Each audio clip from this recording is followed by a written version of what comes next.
Hey guys, it's Ryan Banta again coming at you. It's my spring break that's not all that springy, unfortunately. But anyway, today I wanted to talk a little bit about a number of different topics and things that have kind of been on my mind in terms of life and how we play our role as a coach and how we go about improving ourselves throughout our time as a coach and the path that we all take and some of those commonalities. And recently we did a thing at Parkway Central, which is where I coach and teach, called Celebrate Central. And I had the opportunity of developing a panel of former alumni that were Parkway Central graduates who had a lot of success since their graduation at Parkway. And one of the cool things about that panel is they came from a variety of different backgrounds and careers and things like that. And they also had very different paths to success. Not everybody has a straight rise in terms of being successful and moving forward. So one of the things I thought about is, well, as a coach, what would be the five things that I would tell my former self if I could travel back through time and give myself some advice, and what are things that I wish I would have known at the time in my very, very first year. What would I have said? And so right off the top of the list, one of the things that I think was a really hard lesson for me to learn, and it took a really long time for me to figure out, was simply like, your success as a coach really has very little to do with what other people are doing in other programs within your school, within the competitors and who you compete with on a daily basis. And I can remember that I used to get very upset and very frustrated with dealing with, oh, well, those guys have 1,000 more kids than I do to choose from, or those guys don't have soccer at their school, and we have a very robust soccer community, not only at Parkway Central, who, by the way, the boys just won the state championship, so good for them, but also just in the St. Louis community as a whole. And those are things that I would make excuses for reasons why I was not successful. And I'd look at other people and judge them and say, well, if I was coaching those kids, we'd even gotten more out of them, or, we would have been better, or I would have made that kid a sprinter. And it took me a really long time to put all that together to figure out, like, that has nothing to do with what I'm doing, how I'm going about my program, how are we becoming successful, what are we doing? And it was a really hard lesson to learn. In fact, it took me quite a while to figure that out. And one of the reasons why my growth was so stunted as a coach or as a leader is because we had a lot of success in the very small area in which I coached, which was sprints, my very first year. We broke a bunch of school records. We were all state in a bunch of events. And so I thought, well, there you go. I know everything. All these things and feelings I had were confirmed, and no one else has anything of value. And that's why, I can sit in judgment of all these other programs and why they maybe are better than us. And unfortunately, it took me about 5 years to figure all that out, that I was wrong, that I had no clue what I was really doing outside of a very small window of training. And that, I was successful in that first year, mostly because those athletes succeeded in spite of me. And so where I was focused on my competitors and talking them down or saying bad things about what they were doing, all I was doing was hurting myself, because I never turned that conversation inward to say, what can I do to become a better coach? How can I be better? How can I be stronger? How can I improve my background knowledge, my abilities in sports psychology, creating a cadre of coaches in who I can rely upon to help me with difficult problems. Not every coach that I compete against needs to be an enemy. In fact, that's probably a really bad philosophy to have, because rising tide raises all ships. If they get better and I can get better and we can share knowledge, then that would really be beneficial to everybody in the community, not just myself. And so that was a really hard thing for me to get and understand. And it wasn't until, and I've told this story many times, that we had won our first district title, which is our regional championship in the state of Missouri. And that's pretty hard to do. You need to beat 13 teams on one day. So you have to be really good across the board in a large number of categories. And so this is tough. And I win, and we're excited, and we're celebrating and all this. And the one coach who used to drive me crazy, and he knows who he is because I've told the story a gazillion times, is the first coach to come up and shake my hand. And he probably knew that I had, thoughts and ideas about what he was doing, or I felt he was unfairly advantaged to us. And the reality is that he was the first guy to come up, what a gentleman, to congratulate me and thank me. And why? Not just because he's a good guy and that's what good guys do, because he is, but also because he understands the struggle and how difficult it is to get to a point where you can start winning championships as a program, because there's so many things that have to be involved and come together for you to be successful. And all of those things have nothing to do with who's outside of your school or outside of your program. It all has to do with you, your assistant coaches, and the kids that you work with. Okay. Now, number four, you need to have clear expectations for your program. We are beyond the time of a world in which we have athletes and kids that are raised by great parents, raised by a great village of community members and stuff like that. Now kids are raised by YouTube, which I'm on, and, social media and their peer groups and all this kind of stuff. They're not coming with the same level of stick-to-itiveness, resiliency, grit that they used to have. And they may not even have a good expectation of standards and rules. One of the greatest things about sport and one of the greatest things about athletics is it's the one place we can still tell young people no, or that you can do better. And then once we do that and they do better and they do buy in and they do the things we ask them, then we can tell them, thank you. And we can share in that success. And there's some value there. And it actually means something. And that's one of the few places in the world of sports, is one of the few places where we can still have a set of standards. Now, when I first started coaching, I've been coaching for 16 years. So that doesn't seem like a long time to some of my colleagues and some of my mentors who've been coaching for 35, 40, 50 years. So they've seen a lot, and they've seen a lot of things happen in our country and besides just the world of sports. But one of the things I would say now is that kids aren't different in the respect that they don't need that discipline. They don't need those standards. They absolutely do. In fact, I think they yearn for it, even if they're not necessarily ready to accept it. And that's part of our job as a coach, is to be able to blend the non-acceptance, the misunderstanding of what this is, to making them appreciate why we have these standards and rules. When I first started coaching, I didn't have that. And so there were a couple of seasons where I had athletes that weren't necessarily the most well-behaved or the best kids, or had those skills that they were, given through their parents or the relationships they had. And they weren't bad kids. They just didn't ever have those expectations put on them.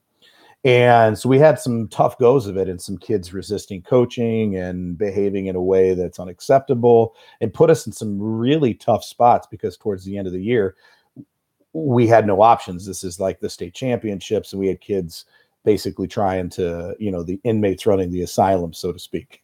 And at that point, one of my great assistant coaches, who was also a head coach herself, said, we need to have a clear set of standards and guidelines that our program needs to adhere to.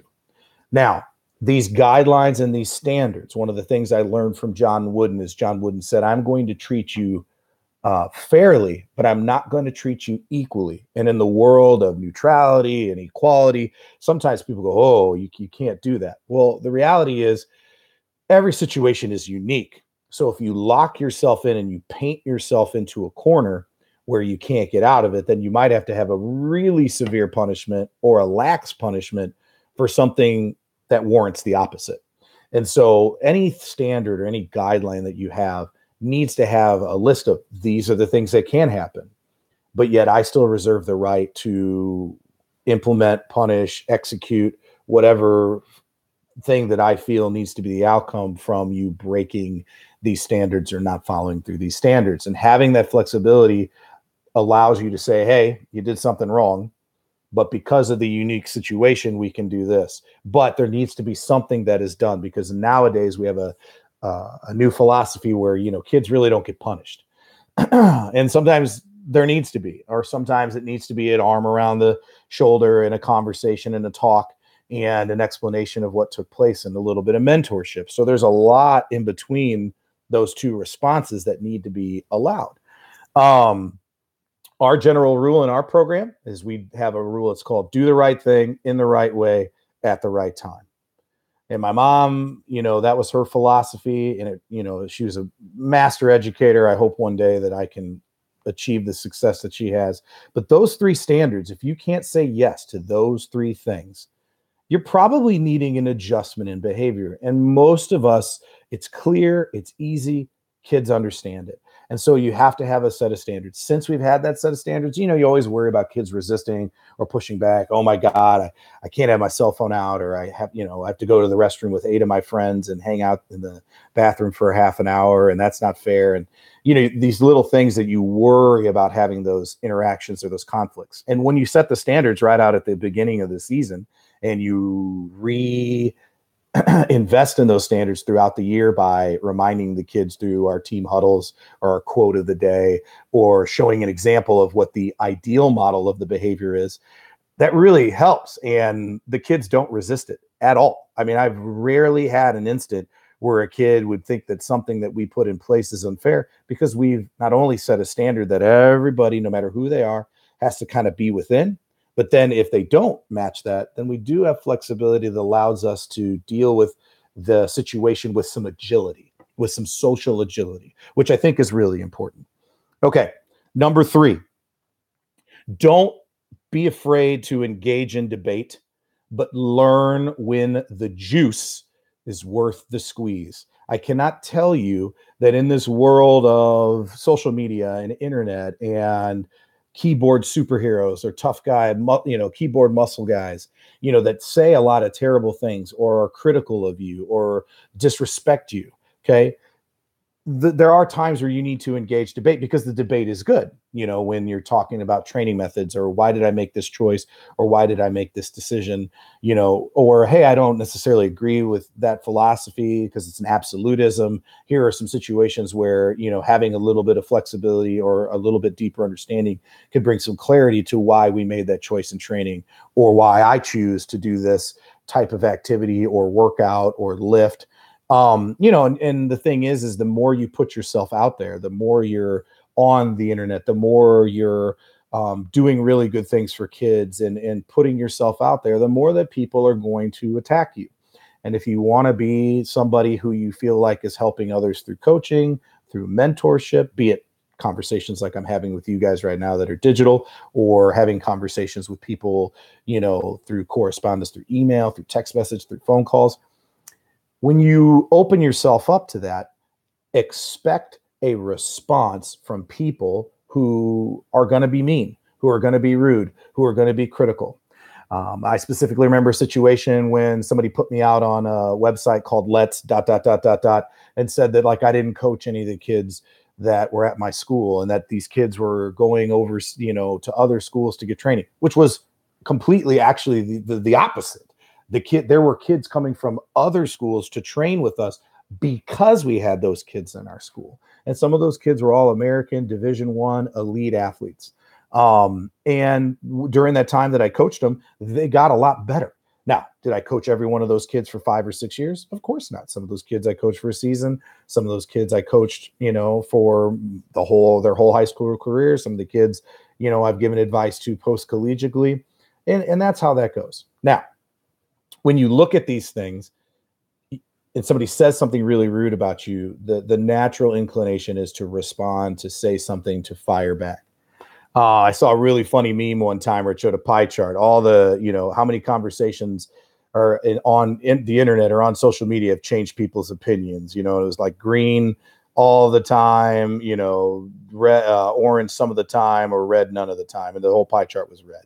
When we go into these engagements, understand that you're probably not going to change someone's mind initially, and you shouldn't be communicating with them a way that you're expecting to change their mind. Okay. Instead, pose questions, give very mature responses. And at some point you need to know when you've reached an impasse and that you've got to agree to disagree. And it's okay to do that.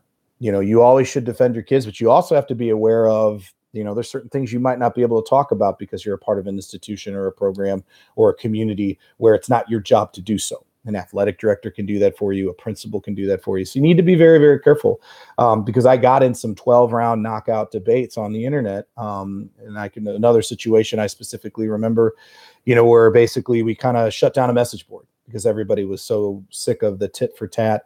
And even though you feel justified in your response, some people probably would agree with you, but also would say, you know what? You didn't need to go there. You didn't even need to engage that person. There's no reason to. Now, that doesn't mean we don't have good conversations. Like I know, like on the internet right now, there's always been the conversation about lateral and bilateral, right? In terms of lifting, doing things single leg or double leg. Guys, that's a great conversation to have. And the reason why it's such a great conversation is because it's specific to the athlete, A. B, it's the nuts and bolts of training, which allows for really robust ideas to be bounced back and forth and kind of defending positions and learning a lot from other people and why they feel it works so well or why it doesn't. And it's not that they're right or wrong. It's that they're right or wrong specific to that situation. Maybe their research is different. Hey, that's great. That allows opportunity for you to come to reflect and to think about, hey, I think this could be something really great that we could use in this program with this specific kid or that specific kid. So those type of debates are really good, and don't be afraid to have those. But just remember that it's really important to be respectful, and it's also important for you to realize you're not there to change people's minds. You're just there to be a part of the conversation. Okay, number 2, never, ever be afraid to ask for help. A lot of us are afraid to ask those questions. I cannot tell you how many times I've been in a conference or a clinic, and you open it up to questions, and people they don't have anything, and I wonder sometimes, is that because they've heard it all before and we're just reconfirming the things that they know or agree with, or is it that they're scared to ask for help? People sometimes go, Banta, you've done this or this or this. You've kind of you've asked to be put in there. You haven't been invited to, or you haven't been, given that. Well, heck, if you don't ask to do certain things, if you don't ask for help, if you don't ask, hey, I'd really like to come down to Altus, and I think I have something worthwhile that I think people would really enjoy, then what are we going to get out of that? You're not going to get the things you want. So it's really important to be able to ask for help. Humble yourself. And in the world of track and field, or even strength and conditioning, most of the coaches are really willing to share with you and to be a part of your growth and your development. Now, they can say no, but that's the worst thing they can do. They're not going to be, if they're worth their grain of salt, and if they're worth communicating with, they're not going to go out, oh, this guy doesn't know what he's doing, or, hey, oh, he's an idiot because he asked me for help and this and that. You know what? And if somebody does that, who cares? Who cares? Because they're not the person that you really need to put a lot of value or stock in. So don't be afraid. I talked to Clyde Hart and Dr. Daniels, and asked them for help, and asked them some questions they probably thought were really silly. But guess what? They're the consummate educator. They were great people, and they spent hours on the phone with me, with this guy who's a high school guy out in Middle Missouri. Dan Path, that's his mission in life, is to continue to mentor and educate people. And he's been great. And I've learned so much from those people because they've been willing to help me. And I wasn't afraid to ask for help. And I wasn't also afraid to ask if I can help.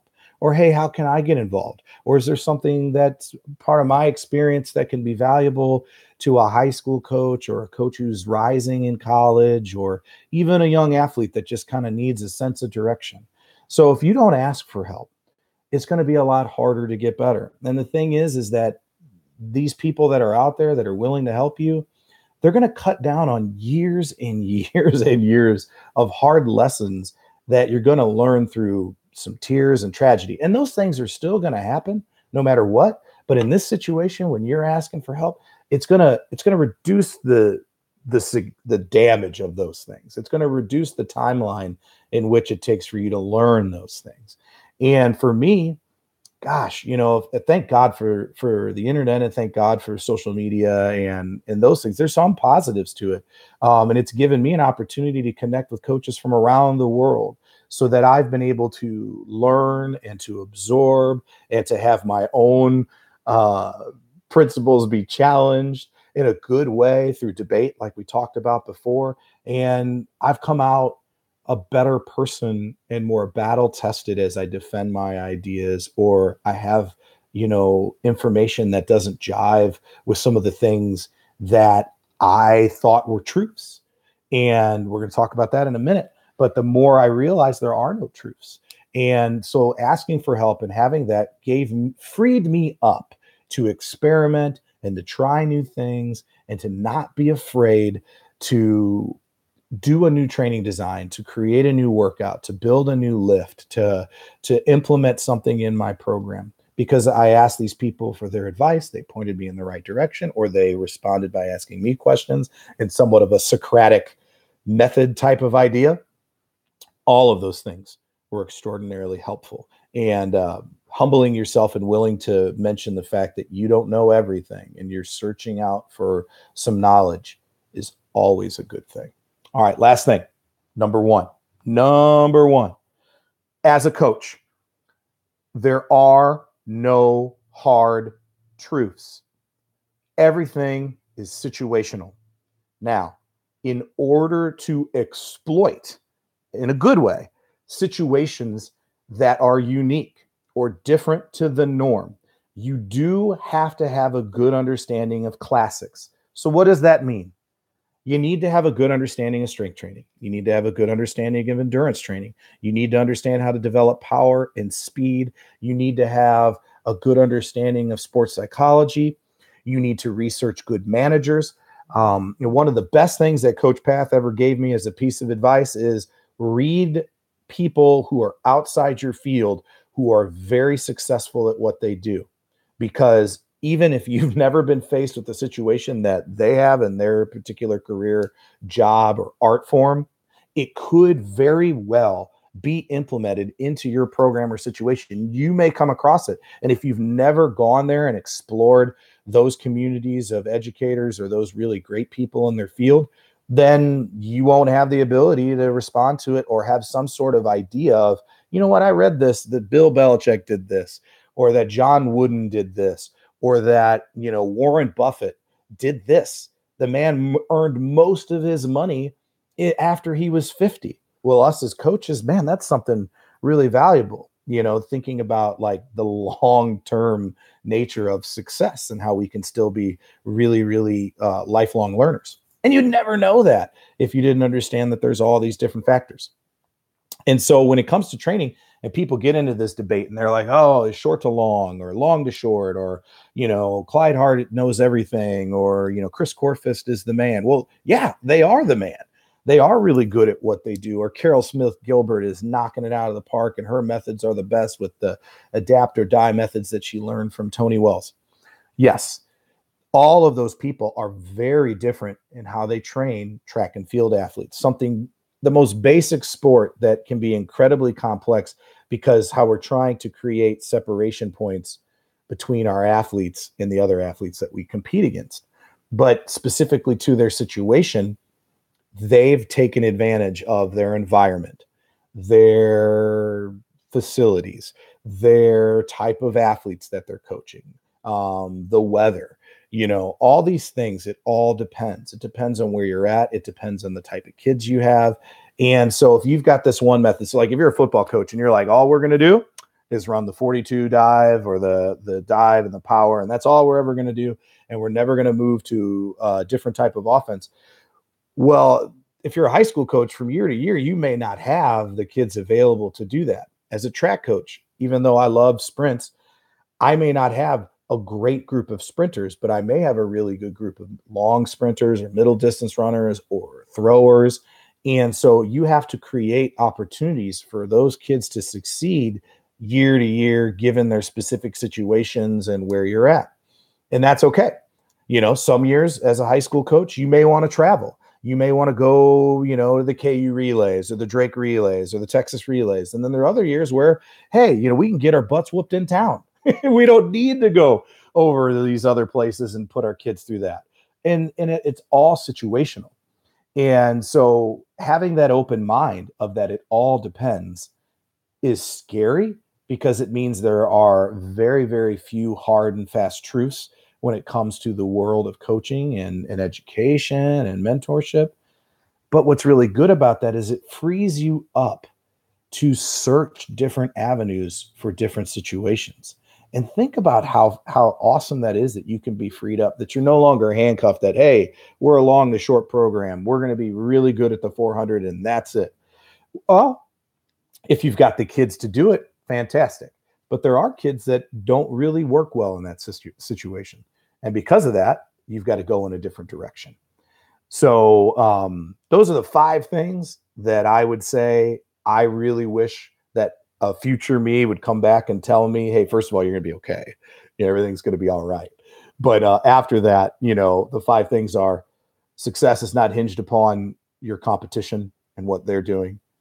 2, have a clear set of standards and guidelines, but within those clear set of standards and guidelines, don't paint yourself into a corner based on your response to when people break those guidelines and standards. 3, learn to debate and when not to debate. And when you have debate, having the right mindset about it so that you don't ruin your career or ruin the relationship with someone you may end up respecting way later in life. 2, don't ever be afraid to ask for help when help is needed, or if you've just got questions, there are great people in track and field that are willing to help you. And then last but not least, number 1, live it all depends philosophy. Thanks, guys. Please leave the comments below if you've got any questions or something you'd like me to talk about in my next top 5 for the week. I'm sorry I had a little bit of a reprieve here. We just started track and field, the outdoor season. We've done really well. Yes. We've had a good couple of meets and some kids doing some really great stuff. But yeah, let me know what you guys think. If you want me to talk about different stuff, don't be afraid to share or retweet or to put this up on Facebook. It would be my pleasure to see that information in any way that I can help others. That's my goal in life, and that's what I'm here to try to do. And take what you want, leave what you want, and life is good. Carpe diem. See ya.